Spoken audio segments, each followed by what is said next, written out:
All right. Hey, what's up? Welcome to a new episode of Movie Schmovie. This is episode number 424. My name is Steve. I'm one of the co-hosts of the show, and as always, I'm joined by. Right. Give me back my face. Now, if And you're listening to this only, is that John? yes, Is that's it me. Batman? It's me, Batman. Is And it John. Rorschach? It's Rorschach and Batman and John. Oh, they're all the same. All Oh, so kind of you the same, got it. yeah. The Got it. same Got it. archetype, if you will. Makes total sense. Okay, cool. Yeah. Good to see you guys. Good to see you guys. Um, Welcome to a new episode. And this week's we're getting back into our required viewing. We had our watch 'em all last week, the third of four Halloween watch 'em alls. So we're gonna get back into our trilogy of episodes upcoming here. We're gonna have our required viewings that each of us pick, and be talking about a little more like recent releases, relevant stuff on TV. And today we'll be doing Ronald's pick for required viewing, which was Watchmen Chapter One, which came out on digital last week, and we're gonna do a. I mean, this is a rarity, guys. We've all three seen the same new release film We have. Yes. for a pod in recently released timelines here. So we'll be talking about the new entry in the Alien franchise called Alien Romulus as our featured review on the show in just a little bit. Um, Hopefully you're following us on YouTube at youtube.com/movie schmovie podcast so that you can see how intricate the light setup is that Ronald Yeah. has, Yeah. and how amazing his tracking device is that he uses for video source. Ronald is slowly becoming a ghost hunter. Yeah. his lighting setup and his like motion detection camera. This is crazy. Like if you just left this recording and let us watch it, like live stream it, we would just see the camera going all around, and like that's just following the ghost, right? That's Yeah, how yeah. it works. And all we need is for you to add some kind of thermal imaging layer to this, Right. where it's like we can And it's see just like a there's a cold spot. yeah. Yeah, we'd be covered, guys. Yeah. All right, cool. Well, Ronald, get us up to speed on your required viewing pick. Why, when, how, who, all of it. Yes. So the the one that I have picked for this week is based on a comic book. One of my favorites, Alan Moore's The Watchmen Chapter One. No, that's not the name of the name of the comic. Watchmen is the name of the comic. Take two. Released in 10 volumes back when it came out. 12, I think. Is 12. it 10? I don't know. Yes. I think it's 12. 10 or 12 Yeah. combined at some point, and then adapted several times. Like there was an animated version that was just one person playing all the voices. And that came out around the time of the Zack Snyder adaptation, which to me, I loved it. I loved Zack Snyder's adaptation of Watchmen. This was at the point where I was like, man, this Zack Snyder, he really can do no wrong. And then he did a lot of wrong. But I'm just saying, it was a very good movie.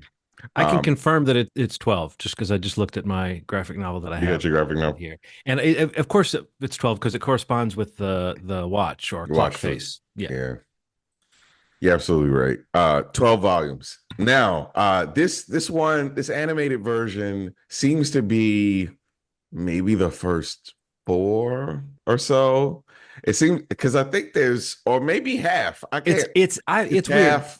Yeah, I was going to ask this question because I had trouble. It's called Yeah. half. It's supposed to be a 2-part thing. Everything Yeah. I've seen indicates it's a 2-part movie. So we're going to get another chapter.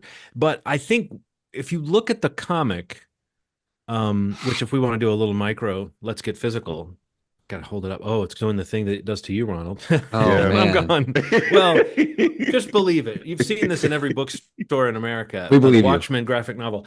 This is the one I bought. I don't know how many years ago. I probably borrowed a friend's copy back in the day, and then finally bought one maybe 20 years ago. And then I read it a couple more times, and my son got to the age where he wanted to read it, and then I actually had to borrow it back from him to start reading around this. So it's a very readable graphic novel. It's a very engrossing story. But I was flipping through it today to try to figure out like where are they really, and it's like they're kind of halfway. They're about to the end of issue 5 of 12, but certain plot lines have kind of advanced A Yeah. little bit more than that. Yeah. And other things you can tell they're maybe going to condense or they're going to change around. Yeah. So I wouldn't be surprised if maybe chapter two is a little bit longer than this, which is like under an hour and a half.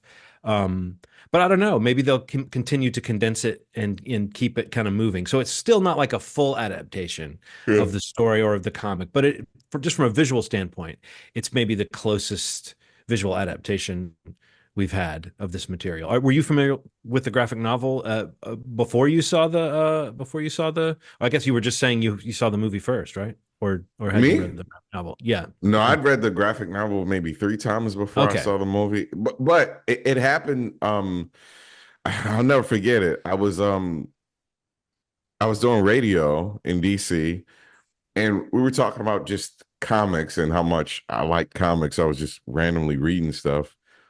And a guy was like, "Have you ever read Watchmen?" I'm like, "Oh, what?" And then he brought it in, asked me to read it, and it really was pretty incredible. And then he's like, "Oh, there's a movie coming out at some point." I'm like, "What of this? How? It's so weird and dense, and it's like anti comic books, kind of in a way. Like not anti, like I hate comics, but it was like it Yeah. was a different approach. It was a different approach that we're now seeing in like The Boys, and we're seeing in Invincible and stuff like that. But this was the first to kind of analyze the genre as a whole from this different perspective in the mainstream.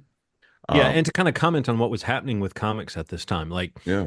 there was a sort of Alan Moore, who's a very, if you know him, he's a very cantankerous guy, but he was sort of like down on comics. He had written in comics for a while, kind of traditional comics, but his whole thing was like, okay, now that we're doing these dark, grim comics and everyone's taking them so seriously, what would it be like if we actually took this idea seriously and said, like, what would it be like, or what might our world be like if we had these sort of beings come along? And which, again, yeah, we've seen things do it since, and maybe there were things before that tried to touch this idea, but in general, I think Watchmen was the one that kind of, it's one of those comics aren't just for kids anymore Yeah. comics. When it came Yeah. out in 85, I guess it was a real I don't know, it was along with like the Dark Knight Returns and maybe a couple other things, Batman Year One. DC really was kind of on fire with the sort of like, this is a containable run that you can print in one book, and you're going to buy that in a bookstore. Like, I don't know when they started selling trades of comic books in bookstores, but I know that the ones I just mentioned were some of the first ones, and Watchmen was kind of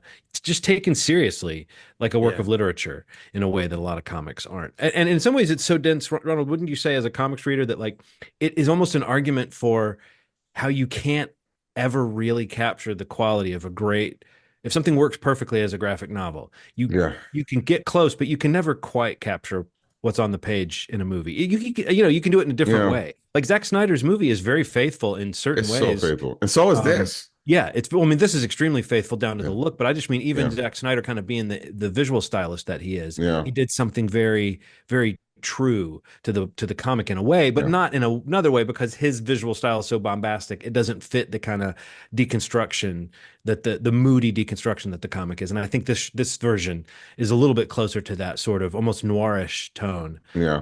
of these kind of grimy scenes between people, without the sort of spectacle. It'll get there, but yeah. Yeah. And I mean, I guess that's kind of the argument against Zack Snyder's adaptation, is that you're right, it might be a little bit too bombastic. It might not be as nuanced. And that's kind of what I think you're getting at too. Like I implore anybody that's ever wanted to read comic books or had any interest, this is one of the better ones I've ever read.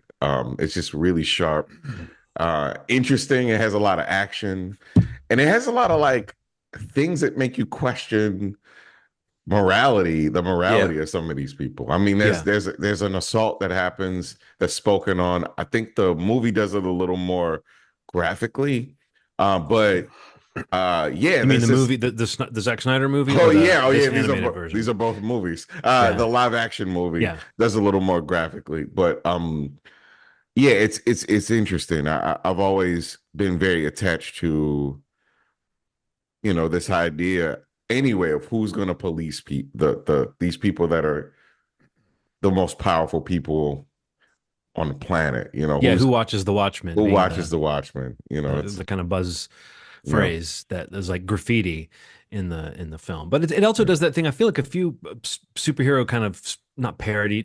What would you call this? Like satire, but it's like a dark satire of like superheroes, you know. But like a lot of things have dealt with that idea of what would we actually do if we had these kind of super beings. And Watchmen is kind of unique because it has a lot of sort of street level heroes.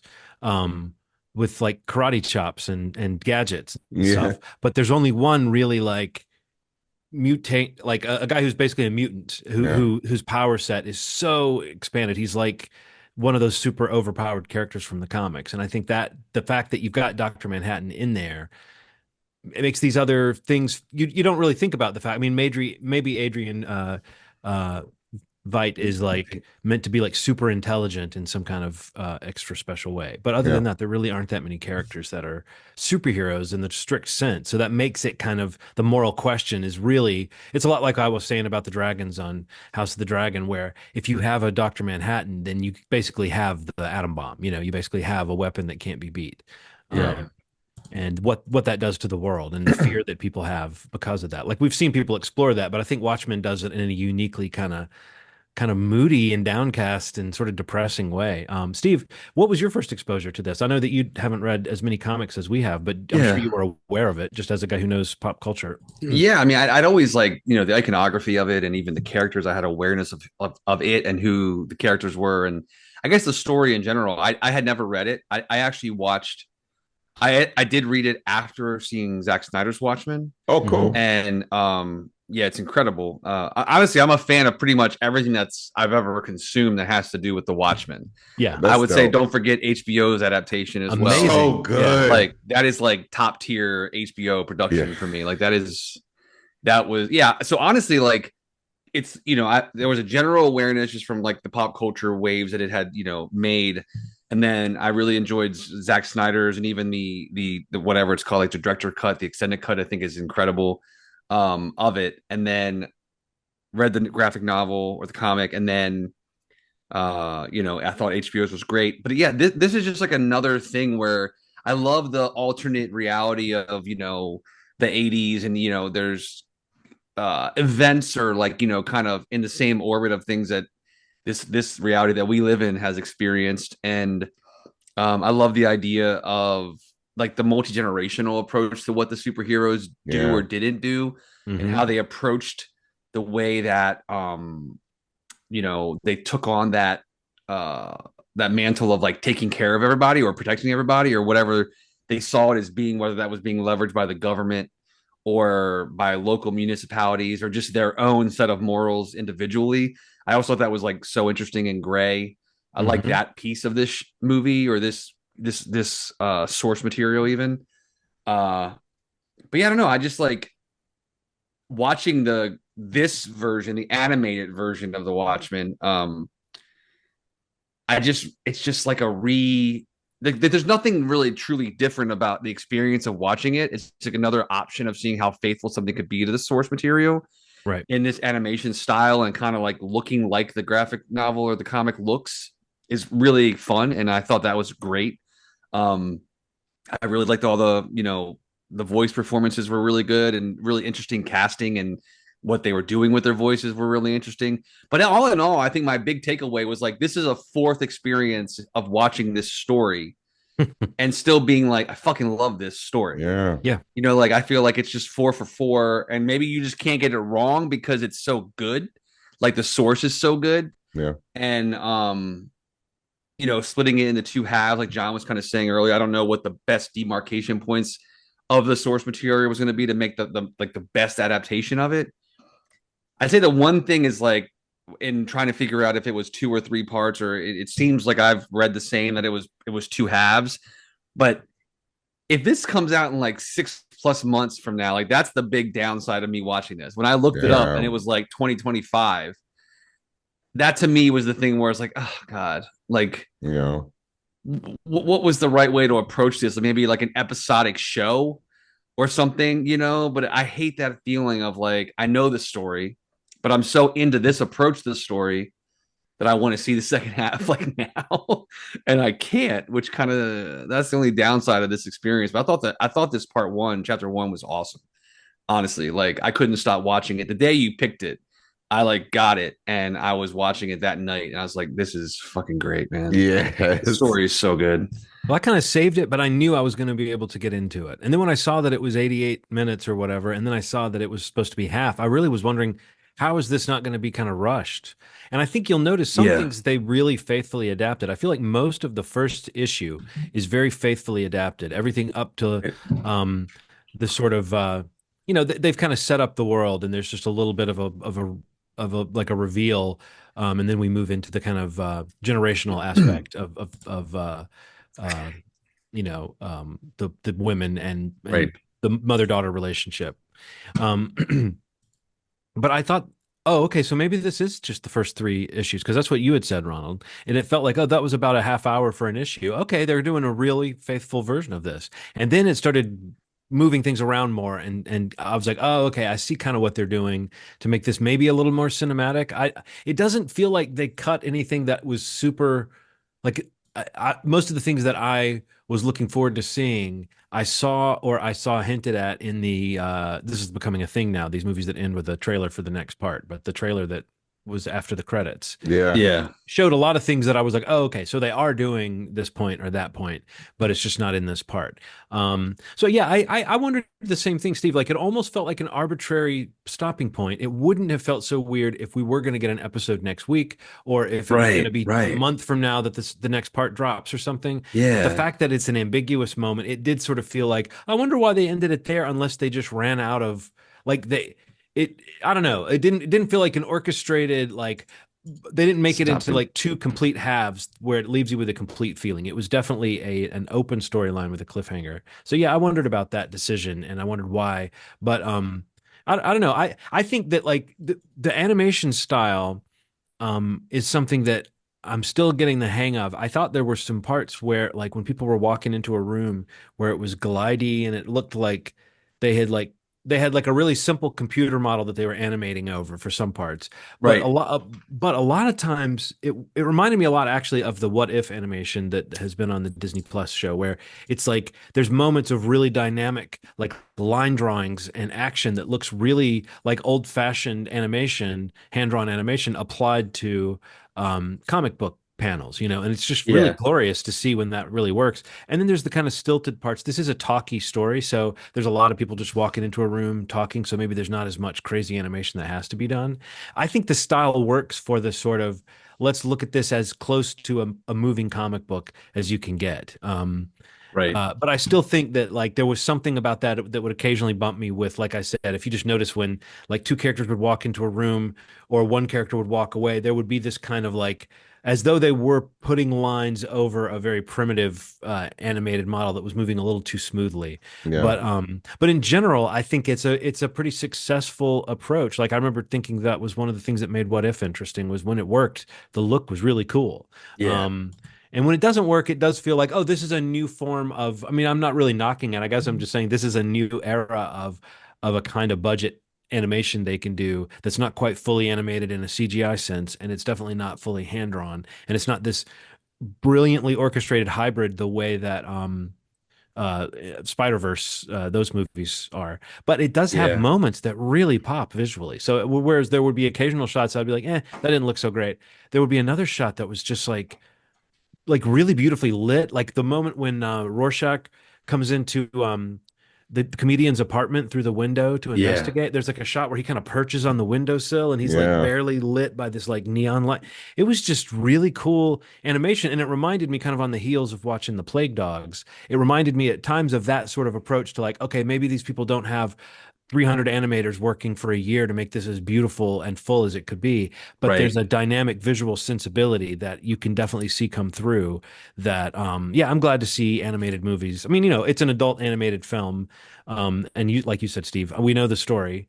It's not knocking us out with where it's going in terms of that. It's just a really kind of nicely executed version of this. Yeah. And I do think, we should mention once again the voice actors in this are pretty cool, and it's a nice mix of people who seem like voice actors, and maybe kind of, B movie actors who have moved on to voice acting, and a few people that are sort of big names. But I thought that was a kind of nice approach to it, where I was like, oh, I'm hearing voices and I'm looking the person up and I'm seeing that what they've done is a lot of animation voices, not Yeah. necessarily a star-studded cast. But it does have Matthew Rhys as Night Owl, and he's great. I mean, I wondered how his voice would work for that, but he's got a really, it's like you can totally feel his sort of performing, his charm as a performer comes through in the animated form.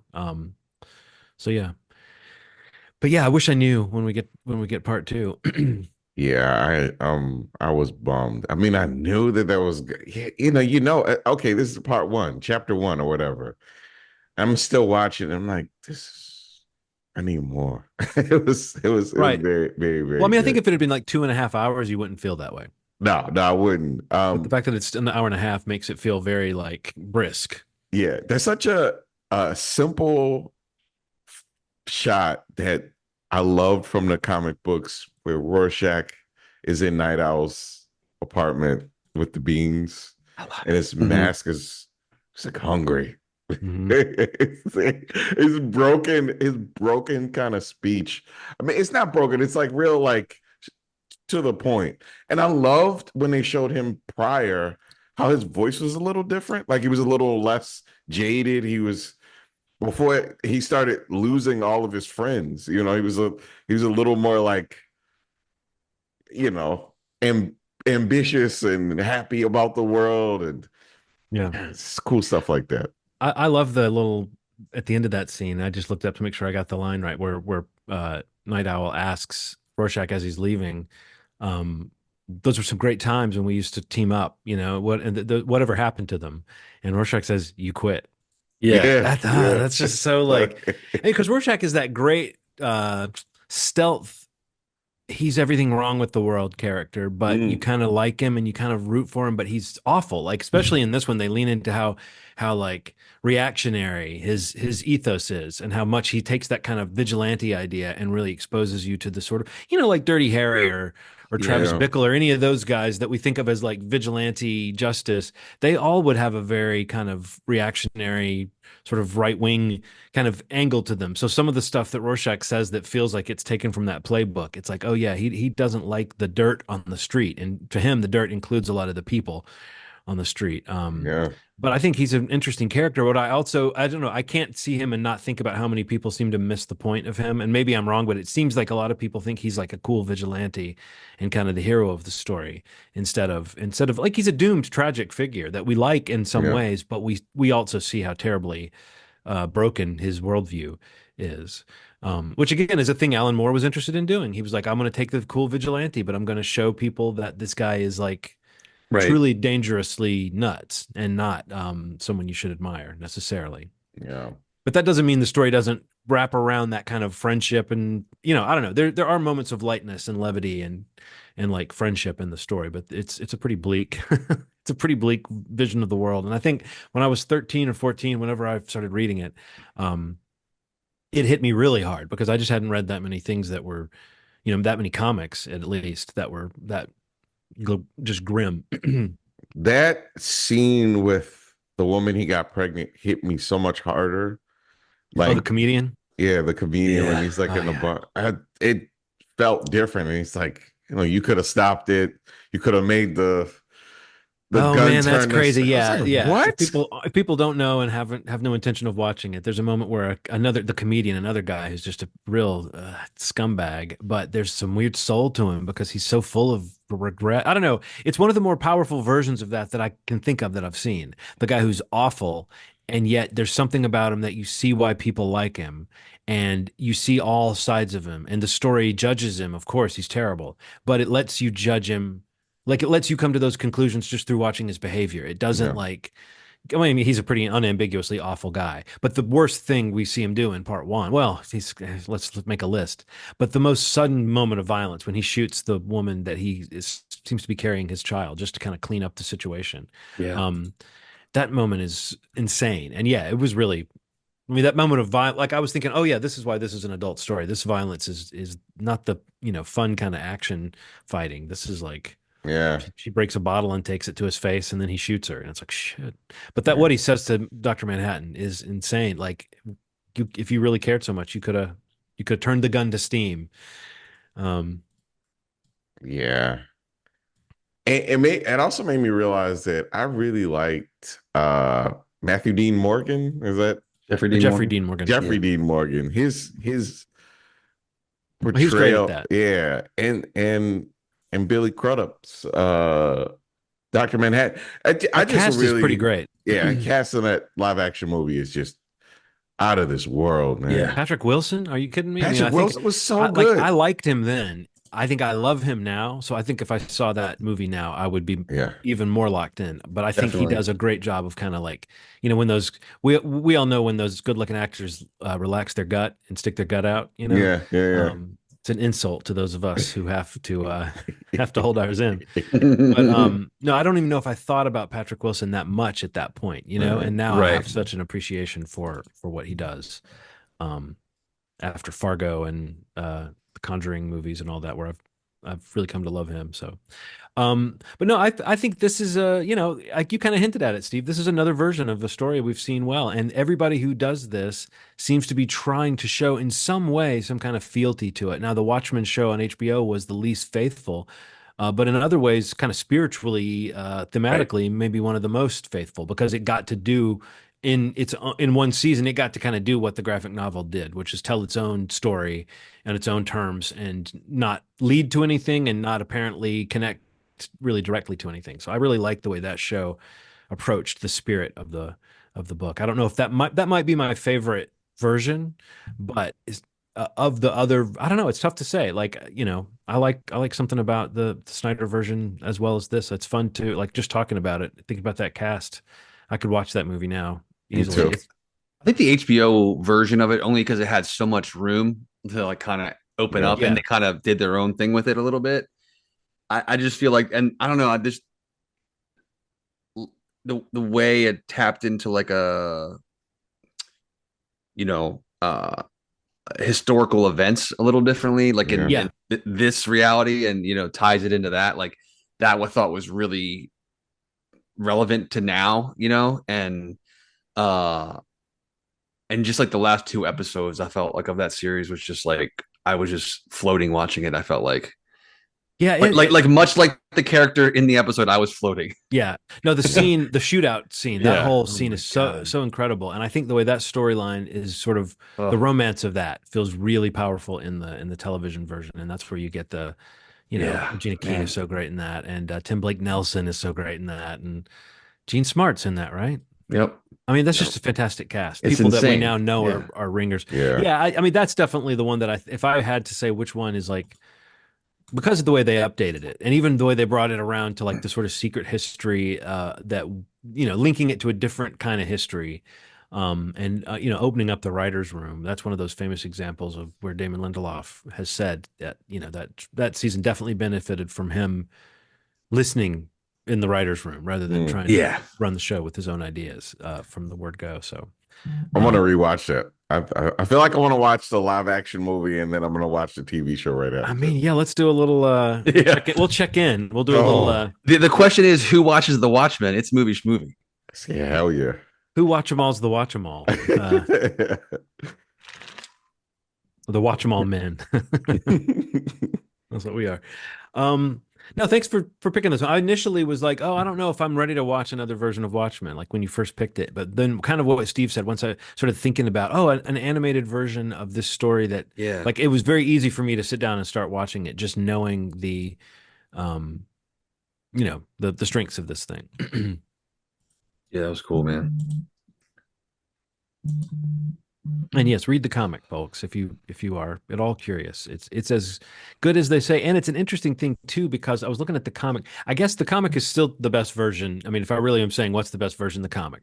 Yeah. But it's interesting. The comic uses a 9-panel grid that's pretty rigid. Occasionally they combine 3 panels into one widescreen panel or 6 panels into one big panel. But it's generally a 9 panel grid with 3 rows of 3. And they're kind of vertical panels. And so it's interesting to make a cinematic version. You automatically are breaking that vertical quality that the pictures have in the comic. I just was thinking about that as an interesting thing that makes the comic its own unique thing, because when comics have a rigid framework like that, it does add to the sort of feeling that you're watching a screen, you know? Yeah. But it's just weird that it's like, it feels prescient that it's a vertical image, because now a lot of stuff we look at on our phones is meant to be vertical. So I don't know, it feels modern to be looking at a vertical rectangle when you're reading the comic. That was my attempt to get people who enjoy TikTok to read Watchmen. It's vertical. Hey, TikTokers. You got him, John. Hey, those panels are vertical. Is it my pick for next week? Yeah. Okay. There was a movie that I've been really looking forward to watching. Came out, I think it came out this year on digital finally. But you can rent it on, I think, all the platforms. But it's a documentary series or documentary called The Speedway Murders. Mm. It's basically it talks about, it follows the unsolved murders, the Burger Chef murders, which I had read about in the past, or one of the True Crime podcasts I've listened to mentioned them. But it happens in 1978. There's basically 4 teenagers working at a place called Burger Chef in Speedway, Indiana, and there's basically a robbery gone bad or something gone bad where these kids were killed, and it's remained unsolved for 4 decades. And this doc is basically re-examining it and giving it the the good old true crime treatment. So I'd seen a trailer for it on I think it was on Twitter. Somebody posted it, and then a couple critics that I follow on there had been tweeting about it in the past month or two, I guess because it became digitally available. But yeah, it's on all the VOD platforms. It's called The Speedway Murders, and we'll talk about it next week. All right. Cool. Dipping back into the good old true crime doc. Honestly, that I love to go to. I'm not joking, Steve. When I thought about the fact today, I can remember what I was doing. I had made, because we had Mexican last night, and I was heating up the refried beans. I was reheating the refried beans. And as I was eating those with the chip impatiently because I hadn't reheated it yet, I thought, Steve and I like true crime more than Ronald. And it's been a while since we've talked about true crime on the show. And then I thought, I honestly thought, I wonder if Steve's going to pick a true crime thing at any point. Because I was just it just had been a while since I myself have seen something. Nikki and I tend to watch that stuff when it comes through, but there hasn't been like that, you got to talk about it show in a while. And I wonder if it's kind of cycled through like a lot of genres where not as many of the streamers are determined to have a new one every month like they were for a while. I think you're right. But I still think it's possible for something to trickle out that will be really well done and interesting. So yeah, I'm kind of, I had it in my brain. I wonder if we'll ever watch a true crime thing, or if soon Steve will pick something. Yeah, let's do it. But also it's nice to do an animated and then a documentary. Look at the breadth. Look at us. Yeah, what we do. Spread the love. We don't just talk about slashers. Somebody was listening to this like, God damn it, they're gonna do another slasher. Are they gonna talk about Halloween again? Oh god. Well, I mean, it's interesting though. After talking about Halloween so much, here's a great segue.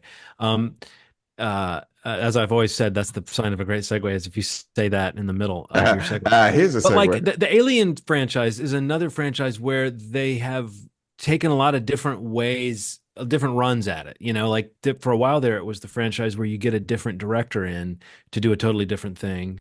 Then it kind of became Ridley Scott's franchise again. And those movies are sort of divisive, Prometheus and Covenant, but I love them.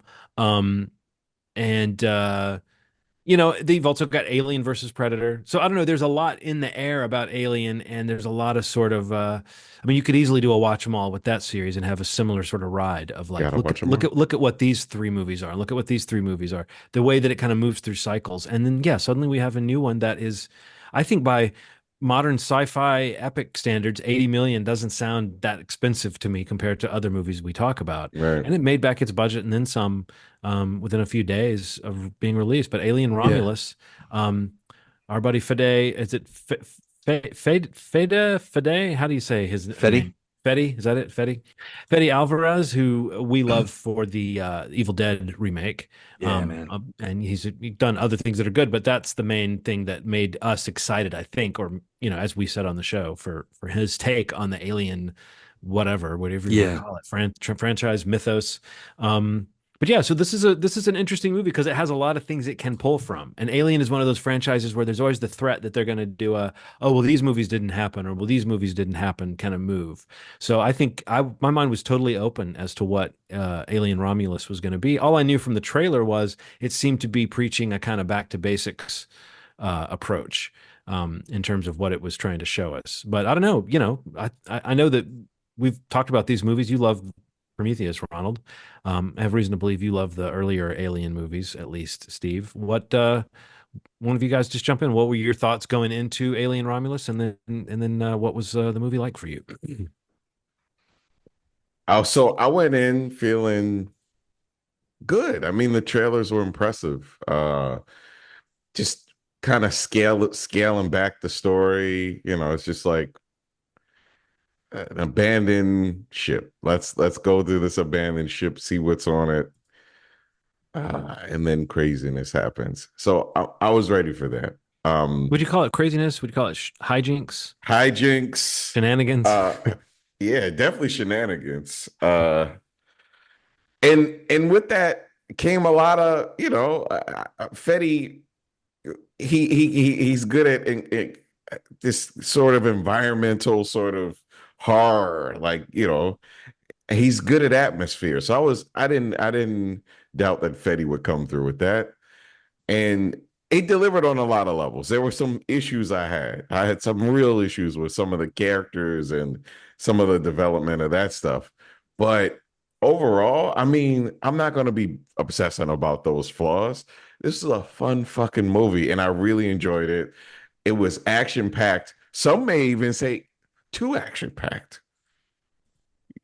but I Well, who like. said That's that? that's if you were sitting in some kind of special chair that shook you around while you were watching it.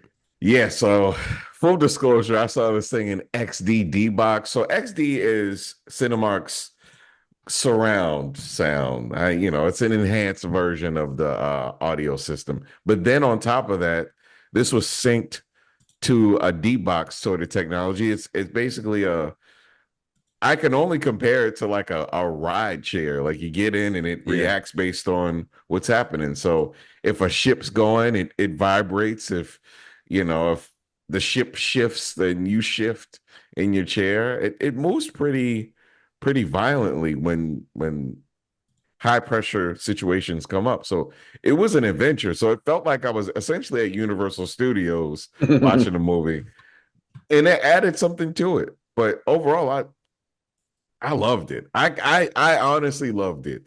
But again, I had some issues with it, some real issues that I love to talk to you about later. But Now Yeah. let's do that. I would actually like to talk about issue. I kind of like that framework, Ronald. yeah, Talk about the issues in a minute. Yeah, I okay, think Um, overall going into it, I was extremely amped for it. I feel like the okay, marketing's been great. I think, this back to basics idea. Um, I think even the idea in terms of how they've kind of tried to like present the film, not even the quality of the film, but just the production and like where this film takes place in the timeline of Alien and between Alien and Aliens and the way they made the film and all the practical stuff. Like I like the way that they handled kind of trying to promote that and make that information a part of the marketing for the movie. And I think that really like had an effect on me and a lot of other people I know that I've talked to about it. Um, so that really got me excited for it. Like John said, way long time card carrying member of the Fede Alvarez fan club. I'm just always interested in what he does. Some things are great, some are just very good. I don't know. Like I like a lot of the stuff he's done, and I like him in general too. Like listening to him talk about his process and just his approach to filmmaking is really fun. yeah. Um, and I really like the way that the idea of like kind of like a heist movie placed inside of an alien film is just Yes. like, okay, yeah, that makes total sense, especially when you kind of take it and you're I guess maybe approaching the idea of like the have-nots and the haves in some frame of reference, and like that's what they're trying to get. So you kind of root for them even more Yeah. to be able to escape that situation. So that framing works so well for me to get me interested in the movie. Um, and I got to be honest, the movie's cast, like a lot of people maybe don't know a lot of people in the film. Most likely, Kaylee Spaney is probably the biggest name out there right now. She's had a pretty incredible last year and a half or so with Priscilla and Civil War. She was on Devs, a couple years ago as well. But honestly, like the thing for me, walking into it was just being able to see David Johnson, who most people probably know from industry. Rye Lane. And Rye Lane, Yeah. huge, I mean, I've huge been loving promoter to of that see movie on this show. the love for that movie that's popped up around people enjoying him in this movie. It's Yeah. been nice to see people recommend, oh, you like him? Well, watch Rye Lane. And I've seen a lot of people basically say what I think our feeling was is kind of a Right. perfect, sweet, modern rom-com, like a quiet Totally. classic of the genre. 100%. And he's fantastic, and he's different in this. I think that's the other thing that's really great is that Yeah. you instantly, I mean, it's like one of the things you have to get right if you're doing an alien film, I think, is like if you're going to have the synthetic android, whatever you want to call him, character, it's Yeah. got to be something. And it's like we've had Ian Holm, the real Ian Holm I'm talking about in the first one, and we've had Lance Henriksen, for Christ's sake, and we've had Michael Fassbender doing Michael like some of the Fassbender. like best stuff in the franchise, and Yeah. now we've got David Johnson, and it's like I want nothing more now than to see David Johnson's Andy meet up with Michael Fassbender's David. Like in my mind, that sounds like, oh, there's somebody who can actually maybe someone whose goodness almost seems like could compete with David's evil in a way Right. that I just think it's very interesting. And I think David Johnson, if you know him, he brings a lot to that part automatically. But if you don't know him, I think it's within minutes you're getting the kind of soul of that character, which is crazy to say Totally. because he's technically a soulless character. But I loved everything they did with his, the different programming and his eyes changing, and I thought all that stuff when he kind of has his, there's a couple. One of the worst moments in the movie to me is when he quotes a line I that know. Yeah. didn't feel right for his character and didn't feel right for the movie either. But it's like those lines in, there's a couple of instances of prequelitis in the movie Solo, where like we find out where he got his name and that kind of stuff. You could just cut those parts out of the movie with your brain and you'll be fine. I found that the fan service stuff in Romulus was pretty easy for me to kind of go, but if they just hadn't had him say that, the scene would have been great and fine without it. It was just a little moment of like, I don't know if I would call it bad judgment or insecurity that they think they need to include some of that stuff. Maybe it felt cooler on the page. But yeah, some of that stuff was really clunky, but it really didn't do anything to hurt the character or the my feelings about the movie that much. Right. I gotta share this with you because it bothered me. I didn't like, man. Are we at the nitpick part? Well, I would say let's maybe talk a little bit yeah. more about. Let's talk Steven, about things we liked maybe before we get to the nitpick. No, part. it's not a nitpick, but it's like Okay. a big flaw of the.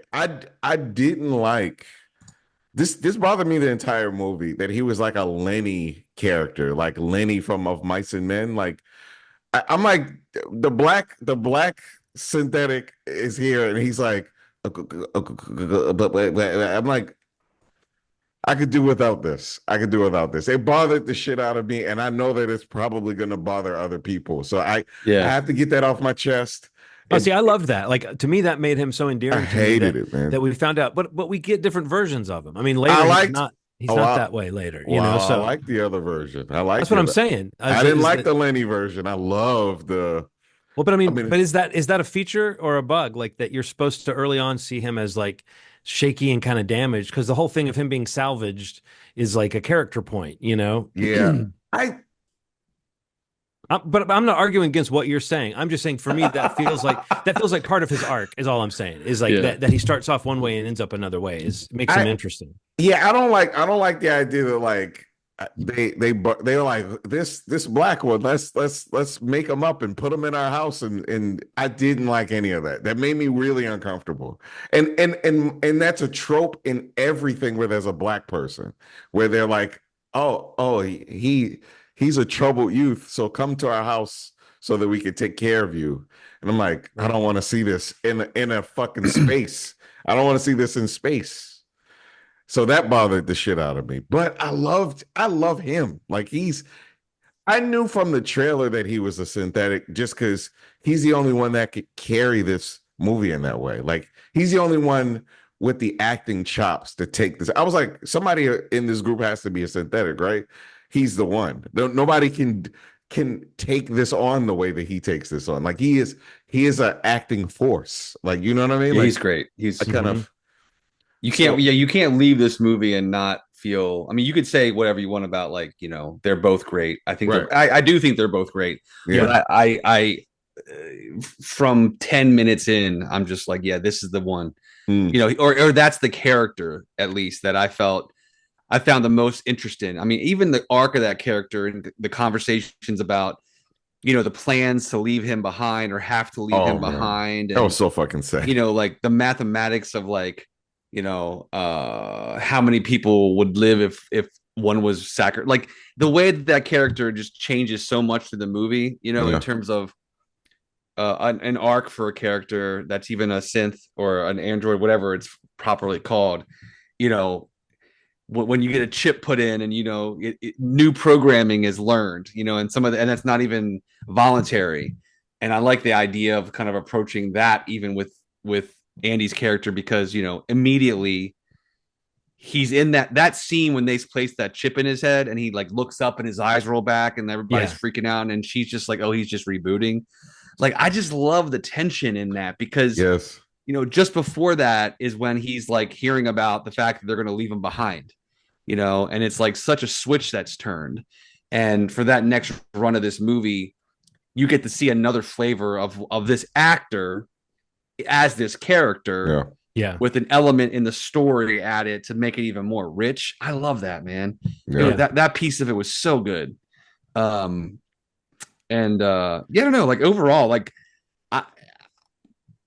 with the high expectations and going in as excited as I was to see it. I mean, obviously we were all stoked. We all saw it this, last week. Is very rare that we've all seen it a new release in the same week. I came out of it feeling like I really liked it. I don't know that I loved it, and I didn't love it mainly for some things, the issues that I had like in the third act of the movie. And not anything that made me like ding it too badly. It's right on that verge for me. And maybe rewatching it, I'd feel even better about it. But I was just really excited to see an Alien movie in a huge like Dolby house in theaters, in 2024. I mean, it was just like a lot of fun to watch it. Also with the crowd, it was cool too. Like it was a pretty packed house. That was really fun too. Yeah, I went to see it with Henry, and it was like a late showing. It was the Thursday. Yeah. And so it was a decently crowded. It wasn't packed, I don't think, but it was a reactive crowd, and that definitely helped with the sort of the type of movie this is. But yeah, there's just some things they do in this that are very clever extensions of stuff. Like I feel like this movie is the first one, not the first one to make use of the acid blood, but this movie is like, that scene was if awesome. You're thinking about what they must have thought, okay, and again, knowing what Alvarez was able to do with like Evil Dead, the way he was able to home in on the kind of extreme quality of the violence and the gore in that series, that like this had that same approach of like, what's something that can be horrifying? What's something that in an Alien movie, you're supposed to get a memorable bit of gore or a scene of something you've just never seen before, and it's that mix of sci-fi and body horror. And I don't know, the way they work, they really exhaust the possibilities of the acid blood. Like you see the danger of it. You see what it can do to a ship. You see what it can do to a person. You see what it can do in zero gravity. I mean, Yeah. it was just really cleverly Yeah. orchestrated. So yeah, I would say that, and it's funny that because I really loved the third act. Like I really loved Okay. how batshit it gets, and that felt very Fetty to me. That felt very like Totally is. this is Yeah. what he does is have a final act that is nuts. But I loved the sort of nod to Prometheus that the movie gets to have in it, and even Come on. it's like a nod to Resurrection and Prometheus at the Right. same time. I thought the movie did a great job of exactly that, of like, okay, you're going to, and again, I'm not talking about the fan service stuff, the lines being quoted, and if you want to call it, I've seen people compare it to like The Force Awakens as like a legacy sequel that kind of plays the hits and throws in something new. I don't think there's necessarily anything wrong with that. I just don't know if I think this movie is quite that. And I love The Force Awakens, but I just don't Yeah. know that this movie is quite that. I think it's more like it's what you said, Steve. It's like the heist. It's like coming up with a this series has gotten so huge and cosmic with the scope Totally that it. like this it's a small story set Pull in this back in. world. Yeah. It's like that palate cleanser of like an Ant-Man movie after an Avengers movie or something. It's like here's something that's just not going to get as big as Prometheus did, as Covenant did. And as much as I'd still love to see Ridley Scott's plans for David the android, the devil in android form, I also think it's cool that this movie scaled it back, but I liked how it made me think, oh, this is still connected. Like it didn't want to deny almost any of the other movies. There was something in it that kind of connected it to them. And I thought that was neat. And like I might be similar to you, Steve, in the sense that I walked out going, I really liked that. Not like I was bowled over by it and just I love it. But there's so many things about it that the more I think about them, I'm really I'm really happy about. And I wanted to see it again couple days after seeing it just Right. so I could see it again. And I think that reminded me of like the way I used to feel about like a Star Wars movie or Totally. even some Marvel movies where like within a couple days I was like, I just want to see that again. There's moments that are that cool. Like I will say there's the one of the visuals I thought was amazing was when they're crashing into the The rings ring. of the The planet rings. and the Yeah. ship is just grinding on the rings and it's just one of the most It's gorgeous. mind-blowing things I've ever seen. The scale of the ship, the I scale know. of the planet, and how Yeah. small they are and what they have to do to survive. And I thought that action was insanely well orchestrated. And I also thought, like you said, that Ronald early on, the atmosphere, just the kind of the lighting, the mood, and I guess this would lead into how nice the movie looked to me. Would lead into one of my major pet peeve, which I'm going to be the broken record. Everyone out there has heard people complain about this already, so I guess I'll just get it out there. But I didn't think whatever the questions people have about the morality of kind of resurrecting a dead actor through CGI and through combinations of whatever they're doing motion capture and CGI Yeah. and I just Right. didn't think the effect looked good. Like it was it You know when it looked good when when you saw it on the screen.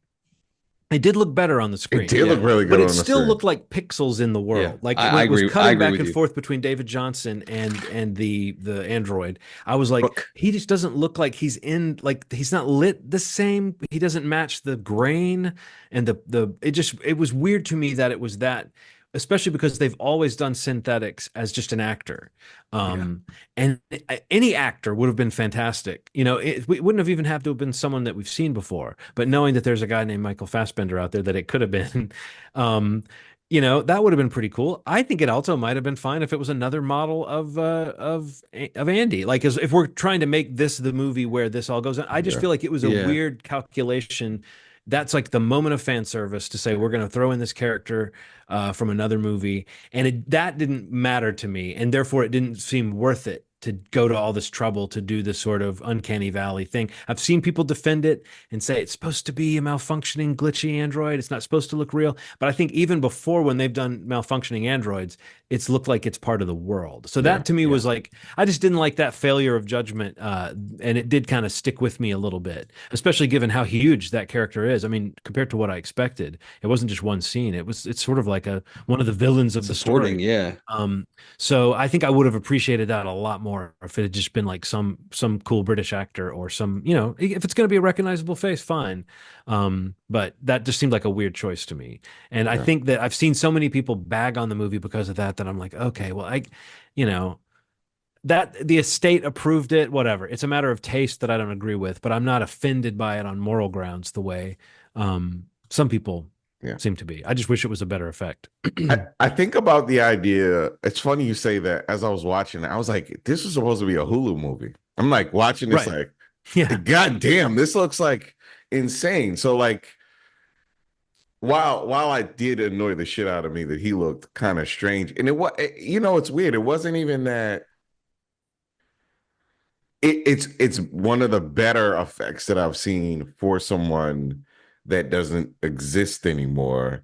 Right. But it's also the lower tier of the better ones, So it's like I'm looking at this, I'm like, it didn't feel Well, like it Ron, what it is, was. I think you nailed it. It's actually one of the better fake versions of somebody, Yeah, but that you take it's still like you take the worst shot of a real person and yeah, it's still miles better than this. And yes, I think that's Exactly. the problem with trying to blend it in this way. If it's like a crazy looking character that's not human, your eye accepts it a little bit more. yes, and what it is related to is the animal part of our brain that deals with danger and friendly or whatever, like Hmm.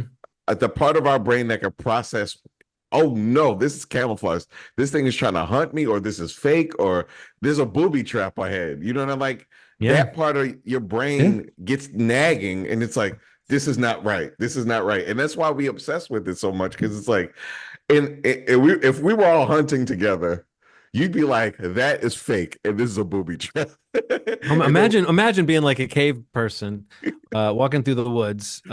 You're a woods person while you're doing that, I guess. But then yeah, you go back to your cave later, and then you see like pixels over there, and you'd be like, okay, this is like, what is there's a that? primal thing that kicks in. No, I definitely think you're right, Ronald. That like that's why the uncanny valley thing is so disconcerting. It's Tough, because your man. brain's Yeah. Yeah, trying to make sense out of why yeah, it's not quite human. And that's why so much of this AI slop that people share has that effect on me too, where it's like the closer it gets to a person, but it's not quite there, the more it weirds you out. That yeah, it's like it's lacking something. There's like they can even imitate the light in someone's eye, but it's still not the same thing as the light in someone's eye. yeah, Yeah. yeah. And it's not just like emotional. It's like a one day we're going to be able to figure out what it is, but there's like a thing that we can see in living beings and living animals that we can detect very quickly. That I don't think they've been able to like define. It Yeah. maybe in some story they've said it's like the seventh element or something, like Yeah. some fancy term for it, but our brains can detect it, and it's strange you say that, because I really did see that person was like that. What the fuck is that? What is Right. Like that? someone's trying to trick me. Right. And what is that? But I like the attempt, and I do like that. Prometheus. I think that Prometheus was so shunned at one point that it's nice to know that Fetty watched that movie and was like, "I like this movie." Or at He's least like, I'm not going to disavow it, or I'm just going yeah, to yeah, throw an Easter egg out. It's like it doesn't make total sense with the music in the sense that you're going to everywhere. like, right. Well, I mean, I'm probably going to watch that movie again soon Hell yeah. because I was thinking about it. But I do think it's interesting. For a few days there, it was kind of fun. My socials were full of people talking about the Alien movies, and that kind of curdled as any kind of fan based discussion does on social media. So it got nasty, and it's like, well, maybe I'm going to have to start muting some of these words. But no, for a few days it was fun just to see people kind of reclaiming Prometheus even and talking about those movies. Now they have a little history on them. Now those movies are Yeah. 10 years old, and there's something kind of fun about the fact that the series has done, this and this and this. And like, I'm excited about the Noah Hawley show, even though I don't know how it fits in with the timeline, if it's set before everything and it's on It Earth. is. Apparently it's Um, set right. There's a graphic that I yeah, think I I'm think watching. but I mean, it's like the earliest in the timeline, but it's on Earth and they're supposed to be xenomorphs. And he's said as much that he doesn't find the Prometheus covenant, that mythos is not useful to his story. So I think he's doing more of a Weyland-Yutani corporate thing with the xenomorph running around, on Earth. So it's like that could be really cool, but I'm curious what that's going to do to the timeline, if it's going to break out of the story or if it's going to somehow subtly fit in.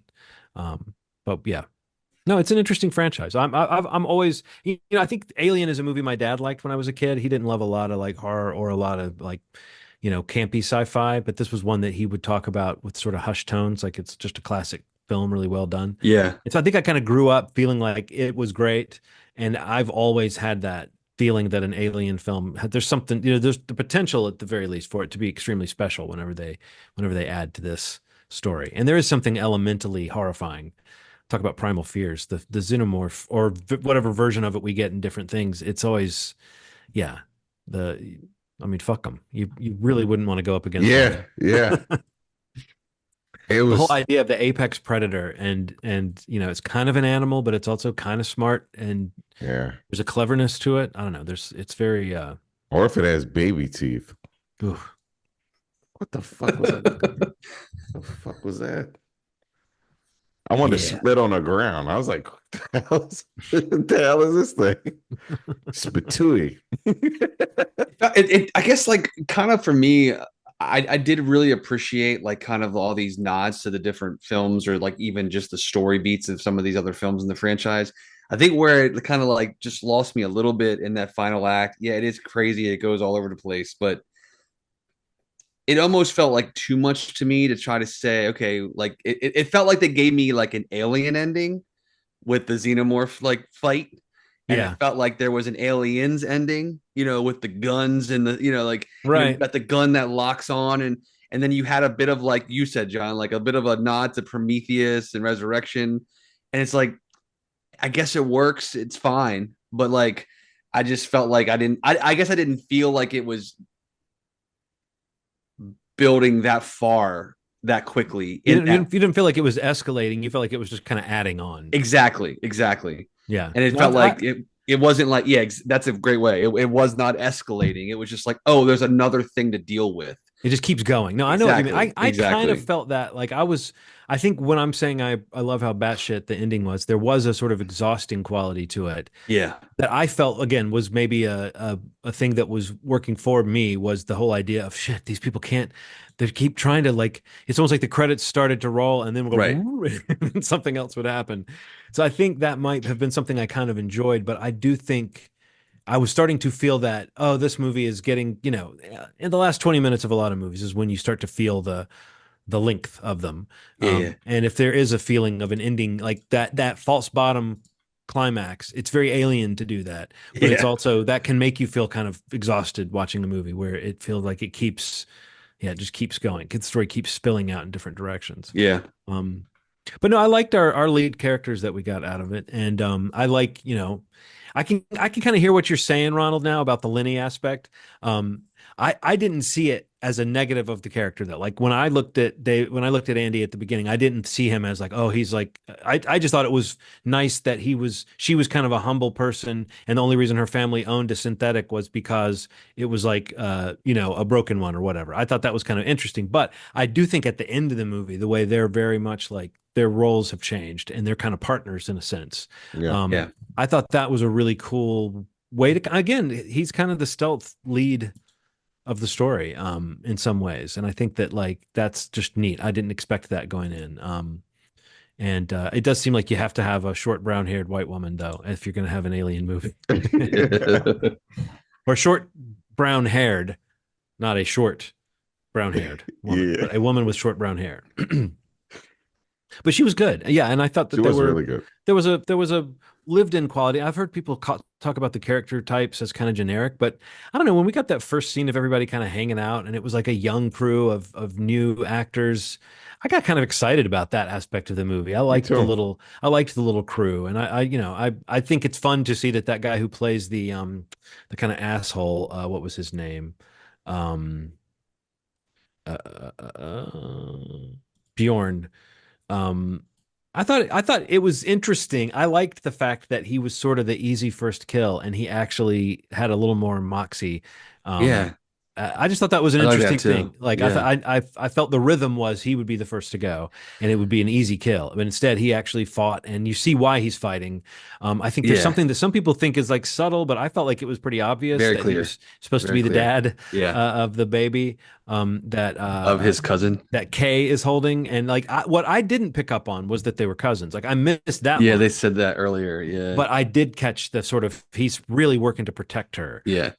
So I think That that was cool. too. Yeah, this is kind of interesting, but I think that's kind of like the fact that he's not likable, but he is still doing something that you can relate to, and he's doing something that feels compassionate or empathetic or something, even though the way he was doing it was terrible. It still is just like a wrinkle to that character that could have been a one note character. Yeah. No, I mean this was a blast to watch. I mean, this is a very good film. Like I had a lot of fun watching it. I can't wait to watch it again, honestly. Because it is a really fun, easy watch. Like it flies and it looks amazing, yeah, it's just a really great movie, man. Like I'm so happy that there's like a great alien movie out that seems like it's doing really well. So that's awesome. And something else you got to appreciate too is like the ability to kind of like get you to care about characters, and like that you maybe most times don't care about, even the ones that drop off early. Like I say, it helps that you start it from an idea of like a heist that is like the have-nots trying to get it something, and you're just like, I don't care if these are like morally questionable people, but like they just want to get out. Like Yeah. you can relate to that. You want something better. And that's not something that's new across the board, but like the way they frame it in this, I think really works for the movie. And I got to say, like little details that I love. I love the idea of like them trying to get fuel for these sleep chambers that are being used to Yeah. keep another area cold. Like, and you take that and that creates I love that inverse stuff. Like they're trying to get out and they need this to get out, but it's actually what's keeping the face huggers like frozen. Yeah. I love that. It's so good. It's so easy. It feels so easy to come up with a cool idea like that in that scene. Because of course they don't know about the Right. facehuggers and what they are. They don't know anything. They just walk know in that and there's they're just probably cryo fuel on this ship somewhere. And then when exactly. they don't get enough, but they have to go like that whole now we're in this deep, we have to go in deeper. I thought that that was really it's too yeah, you're more than halfway there. You can't turn around or it's a total loss. I love it. Yeah, that all works so well, man. Yeah, definitely recommend for me to go check it out. And I mean, something like Ronald experienced, those D-box things and that crazy experience, that sounds pretty awesome for a movie like this. It was too. nuts. So maybe I'll have to get down there to try to see it in that while it's there. It'll probably be like in that for another week or so. And then I mean, well, watch it like it's there's a lot of spread in the way people feel about the Alien movies. Fans of one movie may hate other movies in the series. So there's no telling how you might feel. I've seen people say, "Oh, I was going to go see this, but based on people's reactions, I don't think I'll like it." That's weak sauce. Go see it. Yeah. This might be one of your favorites. I just wonder, off the top of your heads, can you? We can include the Alien versus Predator films in this if we want to. But anybody want to rattle off a ranking of the Alien movies? Oh boy, I gotta look at a list. There's seven in the series proper. If we include Alien versus Predator, that's 9. But there's 7. There's Alien, Aliens, Alien 3, Alien Resurrection, Prometheus, Covenant, and Romulus. I mean, Alien and Aliens are so back and forth for me. I would like to I should have rewatched them before going to see Romulus, so I had a better feeling about this. But I feel like my gut is pushing me towards Alien still. And then I'd probably go Aliens and then Alien Romulus. And then Alien what else? Alien. Well, no, then Prometheus. Then Alien 3. What am I missing? Alien Covenant. Alien Resurrection. Yeah. Is that all of them? Yeah, you got them. Yeah, that feels good right now. I mean, on the fly. I think I'd go Alien, Prometheus, Aliens, and then I feel like Romulus and Covenant are kind of tied for me as like where they would be in that next slot. And then after that, it would be just because as flawed as Resurrection is, it's got some of my favorite moments and beats and ideas from the whole series. So I would put it slightly ahead of Alien 3, which I also think is a great movie in some ways, moody and atmospheric. I just wish that there's some moments where the effects kind of fail the movie in a way, but I really think it's fun. And then I would say, I guess that's all of them. That's all of them, yeah. 7. Yeah. So yeah, I would, and then I guess I would put, if I was going to add, I would then say Alien versus Predator and Alien versus Predator Requiem at the bottom of bottom of the list. But I like all those seven movies, the proper series. I like or love those movies. Ronald, Yeah. what's your reaction? Okay. Aliens, Prometheus, Romulus, Covenant, Alien versus Predator, Aliens, Alien 3, Alien Resurrection, Alien VP, Requiem. Wow. Yeah.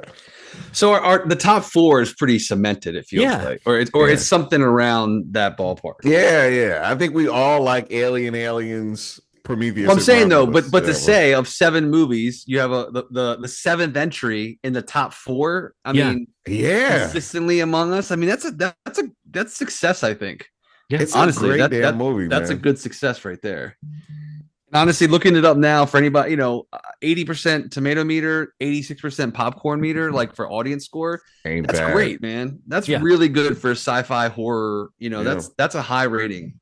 Especially for a movie that there is a lot of talk about the flaws we've talked about in this episode. There's Right. people railing about these and kind of writing Crazy. almost like opinion pieces about the ethics of the sort of digital resurrection of an actor. Digital necromancy. Yeah, digital necromancy. Oh no! Somebody Yeah. use that term? Yeah, Oh, I've been seeing it's it all all over the over place. Twitter and stuff. Oh Yeah. Which my again, some people God, are saying man. that and then still admiring certain aspects of the movie. I do think people kind of like Fetty. I mean, I think that there's a lot of, I think, I don't know. I think that some people love to hate a series that like this, like they like to have opinions about it. But I feel like there's something kind of solid. When we just mentioned all those movies, there's something solid and rewatchable about each Yeah. one of them. Has something going for Yeah. it.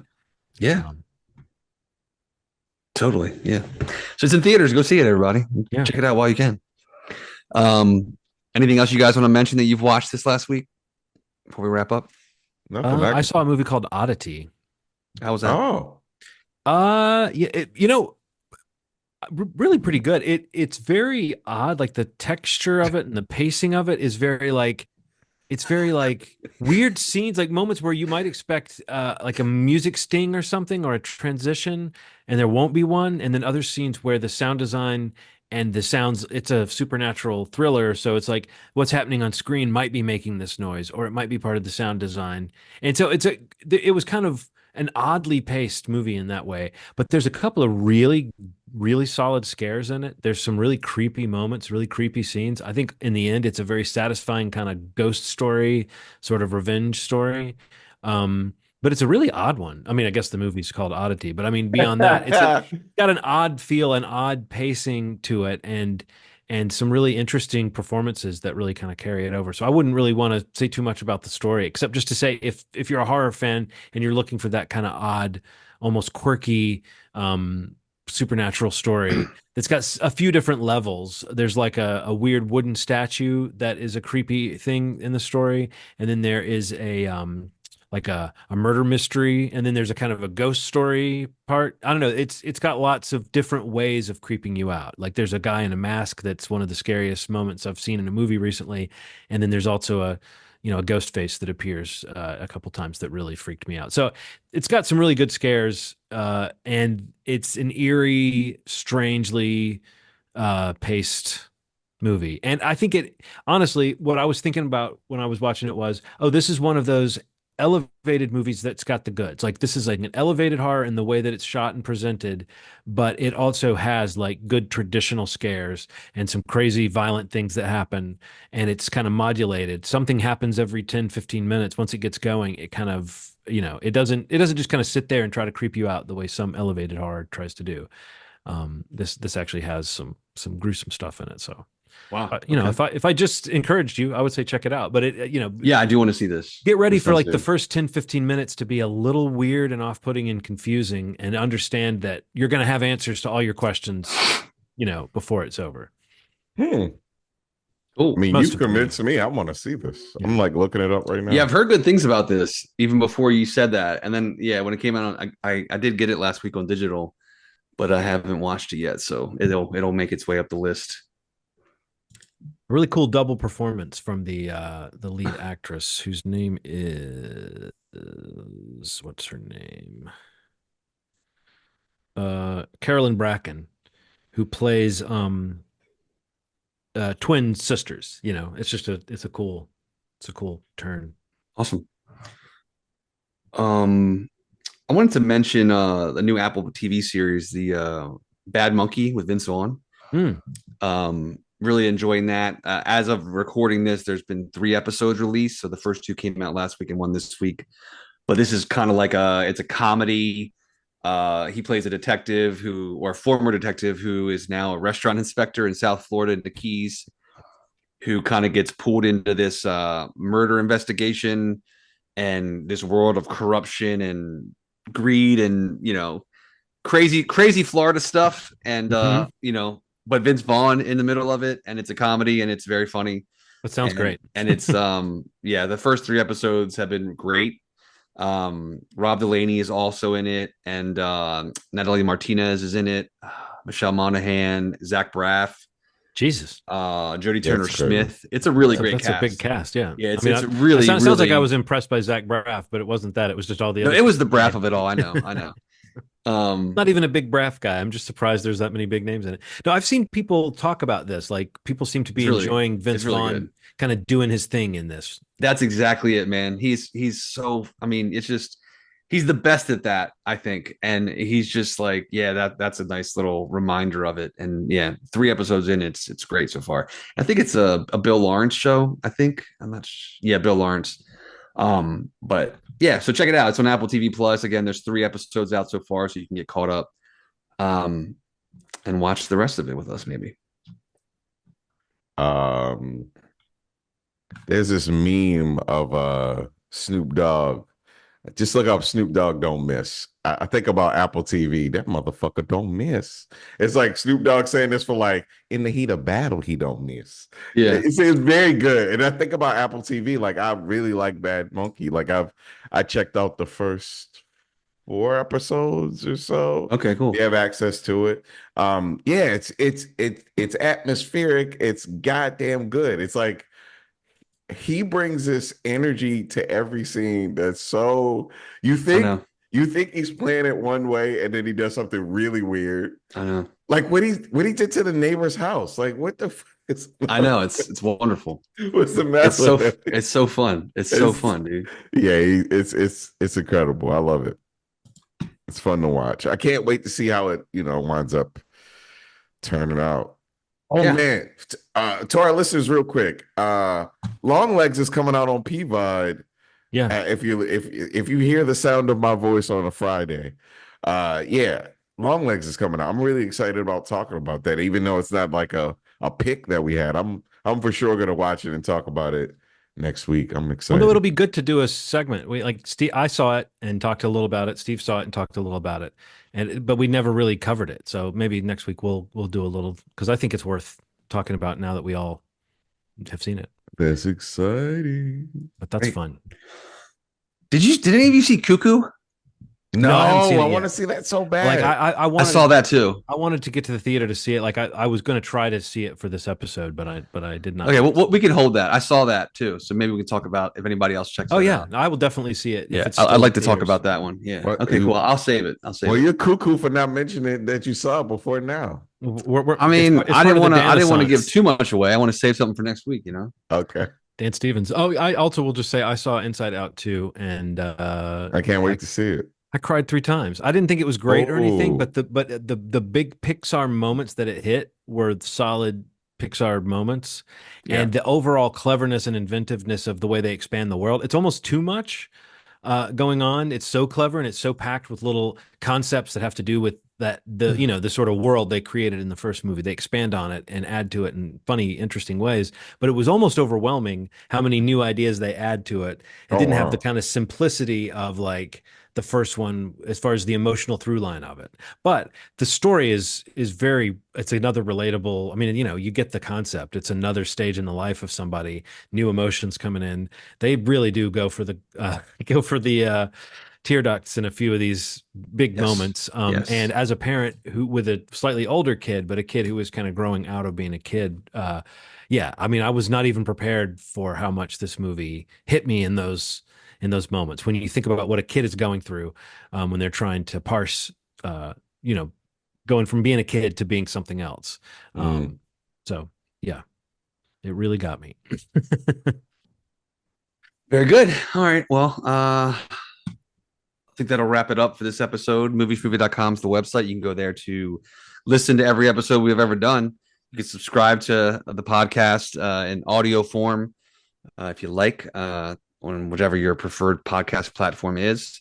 Yes. And also, like I mentioned at the top of the show, we hope you're also maybe checking out the YouTube channel, which, honestly, like the YouTube channel may be the way to go these days, because we also have the actual audio feed going there as well now. So you can either watch the podcast there or just hit play and listen to it there also.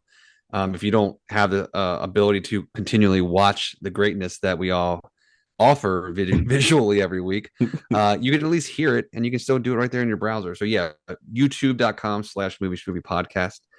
And we will be back next week with a new episode. And as always, you've made our day. Thanks. Bye.